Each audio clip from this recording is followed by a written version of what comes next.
On कर। हाँ जी बेटा, अब आपका नेक्स्ट टॉपिक क्या है इसमें? एम्प्लॉयमेंट। बिजनेस हो गया, प्रोफेशन हो गया। Now the last topic is your, third topic is your employment. क्या है employment? It refers to that economic activity under which people work for others. मतलब कि क्या है ये? इकोनॉमिक एक्टिविटी है, मतलब कि इसमें लोग काम कर रहे हैं दूसरों के लिए। In which people work for other, और बदले में क्या चार्ज कर रहे हैं? रेम्यूनरेशन। रेम्यूनरेशन बेटा सैलरी की फॉर्म में भी हो सकती है और वेजेस की फॉर्म में भी हो सकती है। हाँ जी, क्लियर है? क्या बेसिक डिफरेंस है? जो सैलरी है वो किसको मिलती है? एम्प्लॉय को मिलती है। और वेजेस किसको मिलती है बेटा? लेबर क्लास को मिलती है। किसको मिलती है? लेबर क्लास को। हाँ जी, क्लियर हो गया? एम्प्लॉयमेंट क्या है? एक आपकी इकोनॉमिक एक्टिविटी है जिसके अंदर आप दूसरे लोग जो हैं दूसरों के लिए काम करते हैं और बदले में क्या रिसीव करते हैं? रेम्यूनरेशन चार्ज करते हैं। एम्प्लॉयमेंट किसी भी लेवल पे हो सकती है, वो परमानेंट भी हो सकते हैं एम्प्लॉइज, टेम्परेरी भी हो सकते हैं, कैजुअल भी हो सकते हैं। हाँ जी, क्लियर हो गया? किसी भी कैटेगरी के हो सकते हैं, लेकिन इनका टारगेट क्या होता है? To get the remuneration. हाँ जी, क्लियर हो गया? ये लोग गवर्नमेंट का पार्ट भी हो सकते हैं, सेमी गवर्नमेंट का पार्ट भी हो सकते हैं, और प्राइवेट सेक्टर का भी पार्ट हो सकते हैं। ऑल एम्प्लॉयज, ये जो लोग होते हैं ये दूसरों के लिए काम करते हैं। क्या चार्ज करते हैं बेटा? रेम्यूनरेशन चार्ज करते हैं। सिर्फ इतना ही एम्प्लॉयमेंट के अंदर आएगा।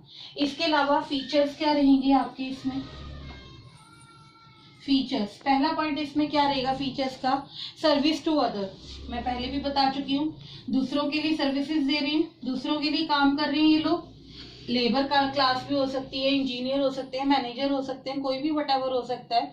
ये लोग दूसरों के लिए काम कर रहे हैं और बदले में क्या चार्ज कर रहे हैं? रेम्यूनरेशन चार्ज कर रहे हैं। सेकंड पॉइंट इसमें क्या होगा? Personal service. पर्सनल सर्विस, अगर कोई काम आप पर्सनल मोटिव से कर रहे हो, अपने पर्सनल लोगों के लिए कर रहे हो, then it is not the part of your economic activity, then it is a part of your non economic activity. हाँ जी, क्लियर है? उसके बाद आपका थर्ड पॉइंट जो आता है इसके अंदर, वो क्या आता है बेटा? एग्रीमेंट आता है। थर्ड फीचर इसमें क्या आता है आपका? एग्रीमेंट। आपको पता होना चाहिए कि जो गवर्नमेंट एम्प्लॉयज है वहां तो टाइम पीरियड फिक्स्ड होता है कि भाई इतने ईयर्स के बाद रिटायरमेंट आपकी हो जाएगी। लेकिन जो बाकी के सेक्टर्स आते हैं, लाइक प्राइवेट सेक्टर्स आते हैं, वहां पे बाउंडेशन होती है कि भाई इतने टाइम पीरियड के लिए आप बाउंड हो। ठीक है? कई जो होते हैं वो 10 साल का बाउंड साइन करवाते हैं, कोई 5 साल का, कोई 1 साल का, कोई 3 साल का, डिपेंड करता है। हाँ जी, क्लियर हो गया? लेकिन जितने साल का वो एग्रीमेंट आपसे करवाएंगे उतने साल की सर्विसेज भी वो आपको पे करेंगे in the term of money और वेजेस। उसके बाद फोर्थ पॉइंट आपका क्या आता है बेटा इसके अंदर? सर्वेंट। आप एक सर्वेंट ही हो अपने मास्टर के। यहाँ पे मास्टर कौन है आपका? बिजनेसमैन, आपका ऑनर, आपका हेडर। आप उसके अंडर वर्क कर रहे हो, that it is your servant job, like this one you can say that. उसके बाद नो नीड ऑफ कैपिटल। इसमें कैपिटल के बारे में सोचना कि भाई हमारी कैपिटल बढ़ रही है या नहीं बढ़ रही। जैसे कैप बिजनेस था, बिजनेस में कैपिटल का बढ़ना जरूरी था इन टर्म्स ऑफ मनी। अगर आपको प्रॉफिट नहीं होगा तो आपका बिजनेस ठप हो जाएगा, बंद हो जाएगा। लेकिन यहाँ पर इस तरह की कोई भी क्वेश्चनिंग या इस तरह का कोई भी क्वेरी राइज नहीं होता। ठीक है? उसके बाद आपका आता है नो रिस्क। यहाँ पे उसको कोई रिस्क भी नहीं है, उसको अपनी जॉब से मतलब है। अपना 6 घंटे 8 घंटे जितने टाइम पीरियड के लिए उसको बाउंड किया गया है वो उतना टाइम पीरियड काम करता है और उसके बाद वो अपने रिटर्न बैक टू होम हो जाता है। ठीक है? तो उसको कोई रिस्क से लेना देना नहीं है यहाँ पर। मतलब this type of question is to be not arise here. After then nature of employer.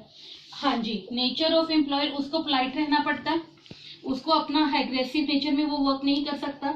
अगर वो एग्रेसिव नेचर में वर्क करेगा कंपनी के अंदर तो उसको डिसमिस भी किया जा सकता है। हाँ जी, क्लियर हो गया? So these all are the points of your employment. बहुत छोटा टॉपिक था, प्रोफेशन का भी था, एम्प्लॉयमेंट का भी था। पहले आप लोगों को लेक्चर 1 में इनके बारे में काफ़ी कुछ बताया गया है, तो आई होप आपको इस टॉपिक को समझने में डिफ़िकल्टी नहीं आई है। इन टॉपिक्स बस यही होमवर्क है कि आपको इसको रीड करना है और मैं भी क्वेश्चन आपको आफ्टर दिस वॉचिंग या वीडियो सेंड कर रही हूँ।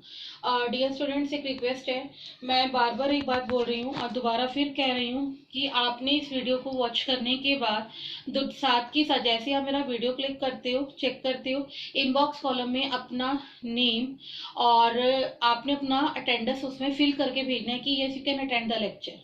मुझे दोबारा रिपीट ना करना पड़े ग्रुप के अंदर कि भाई बेटा आप प्लीज मुझे अपनी अटेंडेंस दें। Okay, so thank you and have a nice day.